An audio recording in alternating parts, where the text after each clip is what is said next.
Good morning and welcome to coffee times friends. నేను నారాయణ రెడ్డి. మన దినపత్రికలోని ముఖ్యమైన వార్తలను విశ్లేషించుకునే కార్యక్రమం కాఫీ టైంలో ఈ రోజు మనతో ఉన్నారు సీనియర్ జర్నలిస్ట్ పొన్నూరు వెంకట శ్రీనివాసరావు గారు. వారిని అడిగి మరిన్ని వార్త విశేషాలు ఏంటో చూద్దాం.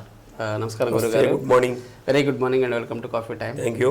ఒకసారి హెడ్లైన్ చూద్దాం, తర్వాత డిస్ట్రిక్ట్ న్యూస్కి వెళ్దాం. సో ముందుగా సాక్షిలో చూస్తే టీడీపీ కకావికలం, తమ్ముళ్ళ ఆహాకారాలు, పలు నియోజకవర్గాల్లో అభ్యర్థుల కరువు.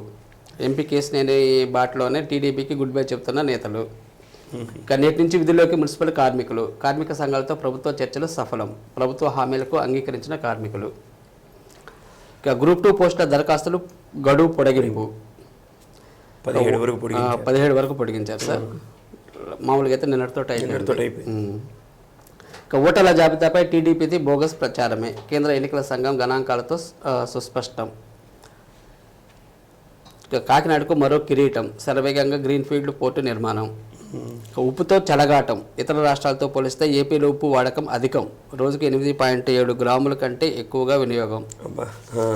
సో దీనివల్ల అసాంక్రమిక వ్యాధుల ప్రభావిత తీవ్రత ఎక్కువగా ఉంటుందంట. ఇక 4.5 ఏళ్లుగా ప్రజారంజక పాలన, జగన్ పాలన ప్రజా తీర్పు, రాష్ట్ర సదస్సులో మేధావులు, బడుగుల బలహీన వర్గాల ప్రక్షాళన ప్రభుత్వం. ఓకే. ఇక సంక్రాంతికి అదనంగా 1000 ప్రత్యేక బస్సులు. ఇవి సార్ ప్రధానంగా వచ్చిన వార్తలు సాక్షిలో. ఈనాలో చూస్తే పక్షపాతాన్ని ఉపేక్షించాం, పార్టీకి అభ్యర్థులకు కొమ్ము కాసే అధికారులపై తీవ్ర చర్యలు ఉంటాయి, రాష్ట్రంలో స్వేచ్ఛాయుత ఎన్నికల లక్ష్యం, ఎన్నికల యంత్రాంగం తీరుపై ఫిర్యాదులు అందాయని చెప్పేసి నిన్న ఎలక్షన్ కమిషన్ స్పష్టం చేస్తుంది. ఇక ఎంబీబీఎస్ సీట్లన్నీ కౌన్సిలింగ్లోనే భర్తీ చేయాలి, నేరుగా ప్రవేశాలు కల్పించొద్దు, అలా చేస్తే కళాశాలకు కోట్లలో జరిమానా, సీట్ల రద్దు, ఏఎంసీ ఉత్తర్వులు. ఓకే. ఇక ఎస్ఎస్ఏ ఉద్యోగుల సమ్మె విరమణ, మంత్రి బొత్సతో చర్చలు ఫలించినట్లు ప్రకటించిన ఐకాస. ఇక బీసీలుగా మా బతుకులు ఇంతే, మా మాటకు విలువ లేదని చెప్పేసి నిన్న కర్నూలు వైకాపా ఎంపీ సంజీవ్ కుమార్ ఒక వ్యాఖ్యలు చేశారు. సర్వశిక్ష అభియాన్ ఎస్ఎస్ఏ అంటే అంతేగా. అవును. ఇక చంద్రబాబుకు భారీ ఊరట, రింగ్ రోడ్డు మద్యం ఉచిత కేసుల్లో ముందస్తు బెయిల్ మంజూరు చేసిన హైకోర్టు. ఇది ప్రధాన వార్తగా వచ్చిందండి దినపత్రికల్లో. ఇక చివరిగా ఆంధ్రజ్యోతిలో చూస్తే ఇక మరో బీసీ బలి, బీసీ నేతకు జగన్ ఆహ్వానం. ఇక ఉచిత ఇసుక పాలసీతో చంద్రబాబు లబ్ధి పొందినట్లు ఆధారాలు లేవు, అధికార వైఫల్యాల విధాన రూపకల్పనలో బాధ్యతలు చేయలేమని చెప్పేసి న్యాయమూర్తి వెల్లడించారు. ఇక 1000 కోట్ల దోపిడీకి చెక్, గారా భీమిలీలో బీచ్ శాండ్ మినరల్స్ కాంట్రాక్టుకు బ్రేక్. ఇక లాగిన్ చేశారు, ఓటర్ జాబితాలో వైసీపీ మహామోసం. ఇక తప్పులు రాజు, చెదిరించుకునేలా మంత్రి అక్రమాలని చెప్పేసి ఒక మంత్రి గురించి ఏదో రాశారు. ఇవి సార్ ప్రధాన వార్తలు స్టేట్లో వచ్చినవి. ఇక మన జిల్లా ప్రకాశం జిల్లా వార్తలకు వస్తే గణతంత్ర దినోత్సవానికి పగడ్బందీ ఏర్పాట్లు. ఈ నెల 26వ తేదీ గణతంత్ర దినోత్సవం జరుగుతుంది కాబట్టి గణతంత్ర దినోత్సవాన్ని భారీగా జరపాలని రాష్ట్ర ప్రభుత్వం కూడా నిర్ణయించడం, దానికి సంబంధించి ఇది దేశవ్యాప్తంగా కూడా జరుగుతున్నటువంటి పండుగ, అంటే దేశభక్తికి సంబంధించింది. అంటే మన దేశ స్వాతంత్ర పోరాటం కోసం ప్రాణాలు అర్పించి ఆగస్టు 15వ తేదీ స్వాతంత్ర దినోత్సవం చేసుకుంటాం. తర్వాత మనం ఒక రాజ్యాంగాన్ని ఏర్పాటు చేసుకొని ఆ రాజ్యాంగాన్ని అమలు చేసినటువంటి దీనికి గుర్తుగా మనకి గణతంత్ర దినోత్సవం అని చెప్పి జరుపుకుంటాం. అది రేపు 26వ తేదీ జరుగుతుంది కాబట్టి ఇది ప్రతి సంవత్సరం జరిగే విధంగానే మనకి పోలీస్ పరేడ్ గ్రౌండ్స్లో ఏర్పాటు చేస్తారు. దానికి సంబంధించి ఎటువంటి ఇబ్బందులు లేకుండా, అంటే దీనిలో మళ్ళీ ప్రోటోకాల్ కూడా పాటించాల్సినటువంటి అవసరం ఉంటుంది. ఈ ప్రోటోకాల్స్కి భంగం కలగకుండా రాజకీయ నాయకులు అందరూ. అయితే దీంట్లో స్వాతంత్ర దినోత్సవానికి దీనికి ఒక వేరియేషన్ ఉంటుంది. స్వాతంత్ర దినోత్సవానికి ఏమో రాజకీయ ప్రతినిధులు జెండాను ఆవిష్కరణ చేస్తారు, ఈ గణతంత్ర దినోత్సవానికి ఏమో అధికారులు చేస్తారు. అక్కడేమో రాష్ట్ర గవర్నర్ చేస్తారు, అక్కడేమో రాష్ట్రపతి చేస్తారు, ఇక్కడేమో ఎవరు కలెక్టర్ ఉంటే వాళ్ళు చేస్తారు. కాబట్టి దానికి సంబంధించినటువంటివి ఈ జిల్లాలో అభివృద్ధికి సంబంధించినటువంటి స్టాల్స్, ఈ శకటాలు ఇవన్నీ కూడా ఏర్పాటు చేయటం, పిల్లల సాంస్కృతిక కార్యక్రమాలు, అలానే దేశభక్తిని ప్రబోధించే విధంగా కార్యక్రమాలు, ముఖ్యంగా ఏంటంటే పోలీస్ మార్చింగ్ అని ఉంటుంది కదా, అది ప్రత్యేక ఆకర్షణగా కూడా ఉంటుంది. ఇవన్నీ కూడా పకడ్బందీగా ఏర్పాటు చేయాలని చెప్పి నిన్న కలెక్టర్ గారు సంబంధిత అధికారులందరితో కూడా ఒక ప్రత్యేక సమావేశాన్ని నిర్వహించారు. కాబట్టి ఇది అందరూ పాల్గొనదగినటువంటి ఇది. తప్పకుండా పాల్గొనాలి, ముఖ్యంగా విద్యార్థులను భాగస్వామ్యం చేయాలి. బాగా దీనికి ఎక్కువ మంది కూడా అక్కడ హాజరవుతారు.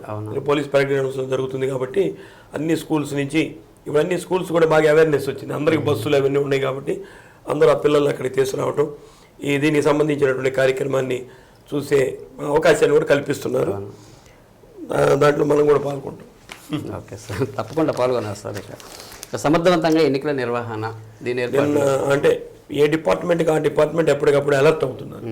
అలర్ట్ అయ్యి వాళ్ళకి సంబంధించినటువంటి పనులు ఏమున్నాయి, వాళ్ళ కింద సిబ్బందితోటి ఇవన్నీ చర్చించడం, ఏర్పాట్ల గురించి పరిపూర్ణమైనటువంటి ఒక రిపోర్ట్ని కూడా తయారు చేస్తున్నారు. దీనికి సంబంధించి ఎస్పీ గారు జిల్లాలో ఉన్నటువంటి పోలీస్ డిపార్ట్మెంట్ ఎవరైతే అంటే సిఐలు ఆ రేంజ్లో ఉన్నటువంటి వాళ్ళందరికీ కూడా నిన్న సమావేశాన్ని ఏర్పాటు చేశారు. ఏర్పాటు చేసి జిల్లాలో ముఖ్యంగా ఎక్కడెక్కడైతే జిల్లా అంతా జరుగుతాయి కదా, దానికి సంబంధించి ఏర్పాట్ల గురించి ఎలా చేయాలి, ముఖ్యంగా ఎలక్షన్ ఎలా చేయాలనే దాని మీద ఒక ఎల్సిడి పెట్టి ప్రొజెక్టుల ద్వారా ప్రజెంటేషన్ కూడా ఇచ్చారు. అంటే ఎన్నికలు అసలు ఎలా దాన్ని డీల్ చేయాలన్న దాని మీద ముఖ్యంగా ఏంటంటే నేరాలు చేసేటటువంటి వాళ్ళని తీసుకోవటం, అక్రమంగా ఆయుధాలు కలిగి ఉంటారు వాళ్ళ మీద ఎలా చర్యలు తీసుకోవాలి, ఈ మద్యం నగదు చేస్తూ ఉంటాయి దాన్ని ఎలా చేయాలి, వాటిల్ని సీజ్ చేసినటువంటి వాటిని ఎట్లా డిపాజిట్ చేయాలి, ఇవన్నీ కూడా పెద్ద సమస్య. ఎందుకంటే వాళ్ళు ఇంత ఉందని అనుకోండి, వీళ్ళ దగ్గర ఇంత డిపాజిట్ లేదనుకో, ఇది కూడా కొంత వివాదానికి దారి తీస్తుంది. దాన్ని ఎలా మెయింటైన్ చేయాలి ఇవన్నీ కూడా చేయడం జరిగింది. ఎన్నికల నోటిఫికేషన్ ఎప్పుడైతే వస్తుందో ఆ నోటిఫికేషన్ వచ్చినప్పటి నుంచి ఇక పోలీసుల ఆధీనంలోకి ఈ మొత్తం వస్తాయి. కాబట్టి దాన్ని ఎన్నికల కమిషన్ ఏదైతే నిబంధనల్ని మనకి విధిస్తుందో దాన్ని తూచా తప్పకుండా పాటిస్తూ ఎటువంటి అసాంఘిక శక్తులు ప్రబలకుండా ఉండేటట్లు శాంతియుతమైనటువంటి వాతావరణంలో ఎన్నికలు జరగాలని కలెక్టర్ గారు, అది జిల్లా ఎస్పీ గారు, ఆ సంబంధితమైనటువంటి ఆ పోలీసులు ఎవరైతే ఉంటారో అధికారులందరికీ కూడా నిన్న దిశానిర్దేశం చేయడం జరిగింది. ఓకే, ఏదైనా పకడ్బందీగా చేయాల్సిన అవసరం అయితే ఉంది సార్. ముందు నుంచే దాని మీద కనుక కంట్రోల్ లేకపోతే ఈ విత్తల విడితనం ఏర్పడుతుంది. అందుకనే మనకి ఎలక్షన్కి 2 రోజుల ముందో 3 రోజుల ముందో పోలీస్ మార్చి కూడా చేస్తారు టౌన్లో. ఇంతమంది పోలీస్ సిబ్బంది ఉంది, మీరందరూ జాగ్రత్తగా ఉండండి అని మనకి 2 రోజుల ముందు, ఎలక్షన్ 2 రోజుల ముందు టౌన్ మొత్తం కూడా పోలీస్ సిబ్బంది అందరూ కూడా ఒక ర్యాలీగా నిర్వహిస్తారు. అంటే ఇంతమంది పోలీస్ సిబ్బంది ఉంది, ఓటు వేసుకోవడానికి ఎవరు కూడా భయపడాల్సినటువంటి పని లేదు, మా అండర్ కంట్రోల్ అన్నటువంటి ధైర్యాన్ని కల్పించడానికి చేస్తారు. ఏదైనా స్వేచ్ఛగా ఓటు వేసుకునే ధైర్యాన్ని కల్పించాలి. తప్పనిసరిగా ప్రతి ఒక్కరు కూడా ఓటు వినియోగించుకోవాలి. ఓటింగ్ శాతం కూడా పెరుగుతుంది. భారతీయుడు అన్న తర్వాత ఇప్పుడు మనకి 5 ఏళ్లకి ఇది ఒకసారి వచ్చేటటువంటి అవకాశం. మన నాయకుడిని మనం ఎన్నుకునేటటువంటి కార్యక్రమం. ప్రజలు కూడా ఓటు హక్కు ఉన్నటువంటి వాళ్ళు డబ్బుకి ఆశపడకుండా, డబ్బు కులము మతము ప్రభావితం కాకుండా స్వేచ్ఛాయుతమైనటువంటి వాతావరణంలో మంచి నాయకుడిని ఎన్నుకుంటే అది రాష్ట్రానికి దేశానికి మంచిది కదా. మంచి నాయకుడే మనకు దొరకాలి. అది ఇక స్కానింగ్ సెంటర్ల అనుమతుల నిబంధనలు పాటించాలి. లింగ నిర్ధారణ కేసులు కూడా ఈ మధ్యలో పెరుగుతున్నట్లు వాళ్ళకి ఏదైనా రిపోర్ట్స్ ఉన్నాయేమో దీని మీద మన డిఎంఎన్హెచ్ఓ గారు కూడా ఒక ప్రత్యేకమైన మీటింగ్ పెట్టడం, ఎవరికి మొట్టమొదటిసారి కనుక పట్టుకుంటే వాళ్ళకి 50,000 రూపాయలు జరిమానా, అలాగే 1 సంవత్సరం పాటు 2 సంవత్సరాల పాటు వాళ్ళ సర్టిఫికేట్ ఉంటుంది కదా దాన్ని క్యాన్సిల్ చేయటం, 2వ సారి పట్టుకుంటే ₹1,00,000 ఫైన్, అసలు శాశ్వతంగా వాళ్ళ లైసెన్స్ రద్దు చేయటం, ఇవన్నీ కూడా మొన్న ఏదో వారు కూడా చెప్పినట్టుంది. నిన్న కలెక్టర్ గారు కూడా దీని మీద ఒక ప్రత్యేకమైనటువంటి సమావేశం పెట్టి ఈ రెన్యువల్ చేసుకునేటటువంటి సమయంలో వాళ్ళ రికార్డ్స్ ఎలా ఉన్నాయి, ఎప్పటికప్పుడు రోజు మనకి రికార్డు సమర్పిస్తున్నారు లేదా, ప్రతిరోజు వాళ్ళు చేసినటువంటి స్కానింగ్ రిపోర్ట్స్ పంపించాలి, అవన్నీ చేశారా లేదా, అవన్నీ పరిశీలన చేసి మళ్ళీ వాళ్ళకి రెన్యువల్ చేయాలి. ప్లస్ వాళ్ళ నిబంధనలు కనుక పాటించకపోతే వాళ్ళు ఎంత గొప్ప వాళ్ళైనా సరే చర్యలు తప్పవని కలెక్టర్ గారు కూడా నేను చెప్పడం జరిగింది స్కానింగ్ సెంటర్స్ మీద. మరి ఇవన్నీ రెగ్యులర్గా జరిగేటటువంటివే. ఏదైనా పేరెంట్స్ కూడా దాని మీద అంత అత్యుత్సాహం చూపించకూడదు సార్, ఎవరైతే వాళ్ళు అవుతారు అనే దాని మీద ఉండాలి. కానీ అంటే దాన్ని ఒకదాని కోసం కనిపెడతారు మన వాళ్ళు. ఎందుకంటే పిండం ఎలా ఉంది, పిండ దశ బాగుందా లేదా, దానికి ఏదైనా ఇబ్బందులు ఉన్నాయా, ఆ పిండానికి కూడా ఇప్పుడు ట్రీట్మెంట్ ఫెర్టిలిటీ అని ఒక వైద్యం అందుబాటులోకి వచ్చింది. దాని ద్వారా పిండానికి కూడా ట్రీట్మెంట్ ఇస్తారు. అంటే చేతులు బాగున్నాయా లేవా, కాళ్ళు బాగున్నాయా, గుండె బాగున్నాయి, అన్ని అవయవాలను కూడా పిండ దశలోనే ట్రీట్మెంట్ ఇవ్వచ్చు. అటువంటి అడ్వాన్స్డ్ టెక్నాలజీ ఈ రోజు వచ్చింది. ప్రవేశపెట్టింది దానికోసం అయితే దాంట్లో ఉన్నటువంటి చెడుని కూడా మన వాళ్ళు మిస్యూజ్ చేస్తున్నారు. కాబట్టి ఇది ఈ చట్టాన్ని బాగా అమలు చేస్తే చాలా మంచిది. ముఖ్యంగా తల్లిదండ్రులు అసలు ఆ విషయంలో జోలికి వెళ్ళకూడదు. తల్లిదండ్రులు అందరూ కూడా మేలా ఫీమేలా ఎవరైనా కానీ దాన్ని యాక్సెప్ట్ చేసి ఎవరైనా పిల్లవాడే వంశోద్ధారకుడు దేవుడు ఇచ్చిన వరంలాగా స్వీకరించాలి. కానీ జాతీయ స్థాయి ఎడ్ల పోటీలు ప్రారంభం ఎక్కడ సార్ అది? దర్శిలో బూచేపల్లి వెంకయ్యమ్మ గారు, శివప్రసాద్ రెడ్డి గారు ఈ సంక్రాంతి అంటేనే ఎడ్ల పోటీలు ఇవన్నీ పెడతారు. దర్శిలో ఇది చాలా రోజు నుంచి సుబ్బారెడ్డి గారు ఉన్నప్పటి నుంచి కూడా ఈ పోటీలు నిర్వహించేవారు. పెద్ద స్థాయిలో నిర్వహిస్తారు. మామూలు చిన్న స్థాయిలో కూడా జాతీయ స్థాయి పెద్ద స్థాయిలో అంటే ఈ ఎడ్ల పోటీలు చూడటానికి ఊళ్ళు కూడా తరలి వస్తారు. అటువంటి మంచి కార్యక్రమాన్ని ఏర్పాటు చేశారు. దీన్ని మన రాష్ట్ర మంత్రులు మేరుగు నాగార్జున గారు, జిల్లా ఇన్ఛార్జి మంత్రి, వీళ్ళు కూడా వచ్చి ఆదిమూలపు సురేష్ గారు దీన్ని ప్రారంభించారు. మొత్తంగా హుషారుగా నిన్న ఈ కార్యక్రమం కూడా జరిగింది. అదే అందుకనే మనం పిల్లలకు కూడా ప్రతి స్కూల్లో ఈ సంక్రాంతిని ఎలా జరుపుకుంటారు అన్నది సంక్రాంతి సంబరాలన్నీ కూడా అక్కడ చేసి చూపిస్తున్నారు. అంటే ఇప్పుడు అపార్ట్మెంట్ కల్చర్ వచ్చిన తర్వాత కొన్ని వెళ్ళిపోతుంది, కనుమరుగైపోతుంది. కాబట్టి ఇవి కూడా మనం ఏంటంటే పిక్చరైజ్ చేసి చూపించాల్సిన పరిస్థితి వచ్చింది. ఇలాంటి లైవ్లో జరిగేటటువంటి కార్యక్రమాలు చూడటానికి కూడా బాగా ఉత్సాహం చూపిస్తున్నారు. కాబట్టి ఇది మంచి ప్రయత్నమే. ఇంకా కూడా ఉన్నట్లుంది, 2-3 రోజులు ఉన్నట్లుంది. ఒంగోలు ప్రత్యేకం అంటే ఒంగోలు జాతి ఎద్దులు కాబట్టి దానికి బాగా ప్రత్యేకం మన జిల్లా. ఇదేంటి సార్ స్మృతి వనం మరో చారిత్రక ఘట్టం ఎక్కడ ఏర్పాటు? అంబేద్కర్ గారిది 125 అడుగుల విగ్రహాన్ని విజయవాడలో స్వరాజ్ మైదానంలో ఏర్పాటు చేశారు. రేపు 19వ తేదీ దీన్ని ఆవిష్కరణ చేస్తున్నారు సీఎం జగన్మోహన్ రెడ్డి గారు. దానికి సంబంధించి రాష్ట్ర వ్యాప్తంగా అన్ని జిల్లాల్లో కూడా ఒక ఉత్సవాల్లాగా దీన్ని నిర్వహిస్తున్నారు. మన జిల్లాలో కూడా నిన్న 9వ తేదీ నుంచి 18వ తేదీ వరకు ఒక 10 రోజుల పాటు ప్రకాశం భవనంలో అంబేద్కర్ గారి చిత్రపటాలతోటి ఒక ఎగ్జిబిషన్ కూడా ఏర్పాటు చేశారు. అంటే వారు ఈ దేశానికి చేసినటువంటి సేవలు ఇవన్నీ కూడా రాజ్యాంగ రచనలో వారు పాత్ర ఇవన్నీ కూడా విషయాలు ప్రజలకు తెలియజెప్పాలనే ఉద్దేశంతో జిల్లా వ్యాప్తంగా కూడా అన్ని ఉత్సవాల్లాగా చేస్తున్నారు, అన్ని సామాజిక వర్గాల వాళ్ళు కూడా. దీనికి సంబంధించి నిన్న ఎస్సీ కమిషన్ చైర్మన్ విక్టర్ గారు కూడా ఇక్కడికి రావడం జరిగింది. SC commission chairman Victor Prasad గారు వారు కూడా వచ్చారు. వారు కూడా ఇక్కడ ఉన్నటువంటి వాళ్ళందరినీ ఆహ్వానించారు. లక్షల సంఖ్యలో అక్కడికి వచ్చి ఆ కార్యక్రమాన్ని విజయవంతం చేయవలసిందిగా కోరుతున్నాం. 19వ తేదీ విజయవాడ. ఇప్పటికే విగ్రహం బాగుంది. అంటే మనం ఎంట్రన్స్ లో మనం అంటే ఇంకా దానికి ఏది పైన కట్టలేదు, అంటే పెద్ద విగ్రహం కాబట్టి మరి రేపు అయినా కడతారేమో. ఇప్పుడంటే నిన్న నేను రాజమండ్రి వెళ్ళేటప్పుడు విజయవాడ ఎంట్రన్స్ లోనే మనకి అంబేద్కర్ గారి విగ్రహం కనిపిస్తూ ఉంది. బాగా పెద్ద స్థాయి మనకి ఎంట్రన్స్ లో నుంచే అంబేద్కర్ గారి విగ్రహం కనిపిస్తుంది. అవును. ఓకే సార్, ఇక మారు వేషంలో మాటేసి లంచావతారుల్ని పట్టుకున్నారంట. ఎక్కడైది? రెవెన్యూ డిపార్ట్మెంట్ లో ఈ మధ్య కాలంలో ఎక్కువగా జరుగుతున్నాయి. విఆర్ఓలు ఎక్కువగా జరుగుతున్నాయి. వీళ్ళు పాపం పెద్దవాళ్ళు ఏదన్నా ఇచ్చినటువంటి ఆస్తిని వాళ్ళ పేరు మీద మార్చాలంటే ఆ మార్చేదానికి డబ్బులు డిమాండ్ చేస్తున్నారు. అదే సరే మారుస్తాంలేవా మీరు ఎంత ఇవ్వండి అని అనడంలో అదొక రకమైనటువంటి పద్ధతి. ఆ పద్ధతి కూడా తప్పే. కానీ ఇదేదో వాళ్ళ తల్లిదండ్రుల పేరు మీద ఉన్నటువంటిది మార్చాలని అడిగితే ఎర్రగొండపాలెం చేయమని అడిగితే 25,000 డిమాండ్ చేశారు. చేస్తే వీళ్ళు 20,000 ఇస్తామని ఒప్పుకున్నారట. సరే 20,000 ఇస్తామని ఒప్పుకుని అయినా కానీ వీళ్ళకి ఇవ్వడానికి ఇంట్రెస్ట్ లేక ఏసీబీ అధికారులకు చెప్పడం. ఈ ఏసీబీ అధికారులందరూ కూడా ఈ రైతుల్లాగానే వేషాలు వేసుకొని వచ్చారట. పారిపోతుంటే పట్టుకున్నారు చూడండి, లుంగీలు తలపాగాలు కట్టుకొని వచ్చారట.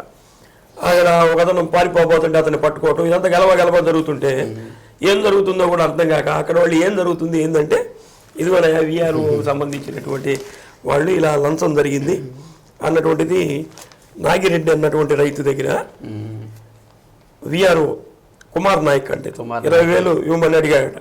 సరే 20,000 తీసుకొచ్చారు. అయితే అతనేం చెప్పాడు, నేను తీసుకోను అంటే వీళ్ళకి అనుభవం ఉంది కదా, విఆర్ఏకి ఇవ్వమన్నాడంట. ఆ విఆర్ఏకి ఇవ్వడానికి వస్తే అతను కూడా నేను తీసుకుని నా ఫ్రెండ్ ఉన్నాడు అతని చేతికి ఇవ్వండి అన్నాడు. ఆ ఫ్రెండ్ చేతికి ఇచ్చారు. ఫ్రెండ్ చేతికి ఇవ్వగానే వెంటనే వీళ్ళు పట్టుకున్నారు. అక్కడే పట్టుకున్నారు. అది అతనే పారిపోతున్నాడు. రాఘవరాజు పట్టుకున్నాడు. ఇక తీగ లాగితే దొంకండ కదులుతుందిగా, ఇదిగో ఆ అబ్బాయి పట్టుకున్నటువంటి చేతులు పెడితే రెడ్ కలర్లో రావటం. ఇది ఏమిటంటే ఇది వెనక్కి బ్యాక్. వాళ్ళు కూడా అరెస్ట్ చేశారు. మరి ఎందుకో చాలా మంది జరుగుతున్నా కానీ అసలు ఎవరు దాని లెక్క. ఈ మధ్యలో విఆర్ఓ సంఘం నాయకులు కలెక్టర్ గారిని కలిశారు. కలెక్టర్ గారిని కలిసి వాళ్ళని మళ్ళీ విధుల్లోకి తీసుకోమని అడుగుతున్నారు వాళ్ళు. అది ఎందుకు విచిత్రం అంటే గతంలో సస్పెండ్ చేసింది తప్పునైనా ఇలా చేయకూడదు అని చెప్పాల్సింది. ఈ కలెక్టర్ గారి దగ్గరికి వెళ్ళి వాళ్ళని మళ్ళీ విధుల్లోకి తీసుకోమంటున్నారు. ఇంకా విధుల్లోకి తీసుకుంటే మళ్ళీ ఇట్లాంటి వాళ్ళు ఇంకా రెచ్చిపోతారు. ప్రభుత్వం చక్కగా మంచి జీతాలు ఇస్తుంది. ఇప్పుడు మనం ప్రైవేట్ ఉద్యోగాలు చేసుకుంటున్నాం. మనం ఎన్ని గంటలకు వచ్చాం ఇప్పుడు వచ్చి డ్యూటీలో ఉన్నాగా, డ్యూటీలో ఉంటాం, మళ్ళీ ఎప్పుడు ఇంటికి వెళ్తామో కూడా మనకి తెలియనటువంటి పరిస్థితి. మనకి ఇచ్చే జీతాలు ఎంత ఉంటాయి కానీ గవర్నమెంట్ ఇచ్చేటటువంటి జీతాలు 10 to 5 వైట్ కాలర్ జాబ్స్. కమ్మగా వైట్ కాలర్ జాబ్ 10కి వస్తారు, 5 గంటలకు ఇంటికి వెళ్తారు. ఏదైనా పని ఉంటే కొంత చేస్తారు. ప్రభుత్వం ఏమో గ్యారంటీగా 1వ తేదీకి జీతాలు ఇస్తుంది, మంచి సఫిషియెంట్గా జీతం ఇస్తుంది. దానికి ఎందుకో మళ్ళీ లంచాలు ఇవన్నీ అలవాటు పట్టడం ఏదో మనకు అర్థం కానిటువంటి పరిస్థితి. కాబట్టి ఇటువంటివి ప్రక్షాళన జరుగుతూనే ఉండాలి సమాజం, లేకపోతే పేదవాడికి ఎప్పుడు అన్యాయం జరుగుతూనే ఉంటుంది. ఓకే, ఇక హోరెత్తుతున్న ఆందోళనలు బాగా హోరెత్తుతున్నాయి. అదే ఇప్పుడు మనం మెయిన్ పేపర్లో చదివినట్లు మున్సిపల్ కార్మికులు అలా SSA వాళ్ళు సర్వశిక్ష అభియాన్లో చేసేటువంటి వాళ్ళు విరమణ చేశారో లేదో తెలియదు కానీ చేసినట్లు వార్త కనిపిస్తుంది, చేసినట్టు కనిపిస్తుంది. మీద మంచిదే. ఈ అంగన్వాడీలు మటుకు ఇంకా చేస్తూనే ఉన్నారు. ఈ అంగన్వాడీలు నెల ఖచ్చితంగా నెల రోజులు దానికి 30 రోజులు సమ్మెకు గుర్తుగా అంగన్వాడీల 30 అంకెలు కూర్చొని నిరసన తెలియజేయటం. అలానే ప్రభుత్వం మాకు నెలైనా సరే ఇంకా మమ్మల్ని పట్టించుకోలేదు కాబట్టి మేము ఊరేసుకున్నట్లే లెక్క అని చెప్పి ఊరేసుకొని కొంత చోట్ల నిరసన తెలియజేయటం. ఏదేమైనా సరే ఎస్మా ప్రయోగించినా ఏం ప్రయోగించినా మా సమస్యల పరిష్కారం అయ్యేంత వరకు మేము పోరాటం చేస్తామని చెప్పి మహిళలు ముఖ్యంగా వాళ్ళు భీష్మించుకొని ఉన్నారు. మొత్తం మీద ఇప్పుడు నిన్న అది పరిష్కారం అయింది కాబట్టి వీళ్ళని కూడా పిలిచి ఏదో మధ్య మార్గంగా 26,000 అడుగుతున్నారు వాళ్ళు కూడా.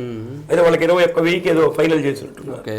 అట్లానే వీళ్ళని కూడా పిలిచి ఏదో మధ్య మార్గంగా చేస్తే ఈ అసలు ఎన్నికల ఇయర్ వచ్చేసింది కాబట్టి ఇప్పుడు ఆ వేడి వాతావరణం అంతా ఉంది కాబట్టి వాళ్ళు అక్కడ సీటు ఎవరికి ఇవ్వాలి ఎవరికి ఇవ్వకూడదు దాంట్లో తలమునకలై ఉన్నారు.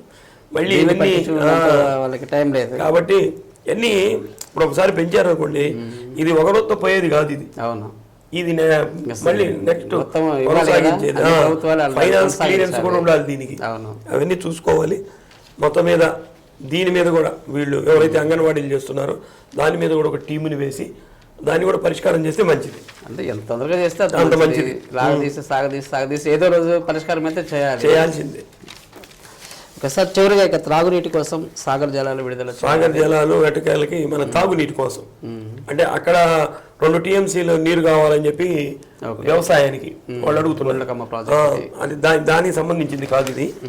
ఇదేంటంటే తాగునీటికి నీళ్లు విడుదల చేసుకోవడానికి 5 TMCలు వదిలేరు. అంటే మనకే కాదు, గుంటూరు జిల్లా మనకి దీంట్లో మన వాటా మనకు వస్తుంది. కాబట్టి దీని ద్వారా ప్రస్తుతం ఏంటంటే ఎక్కడైతే తాగునీటి చెరువులు ఉంటాయో వాటన్నింటినీ నింపుకోవటం. ఎందుకంటే రేపు ఫిబ్రవరి వచ్చిందంటే చలికాలం వెళ్ళిపోద్ది, ఎండాకాలం వస్తుంది. శివరాత్రి వచ్చిందంటే శివ అంటూ చలి వెళ్ళిపోద్ది, మళ్ళీ ఎండలు పెరుగుతాయి. ఎప్పుడైతే ఎండ పెరిగిందో తక్కువ నీళ్లు ఉన్నాయి అనుకోండి వెంటనే ఎవాపరేట్ అయిపోతుంది.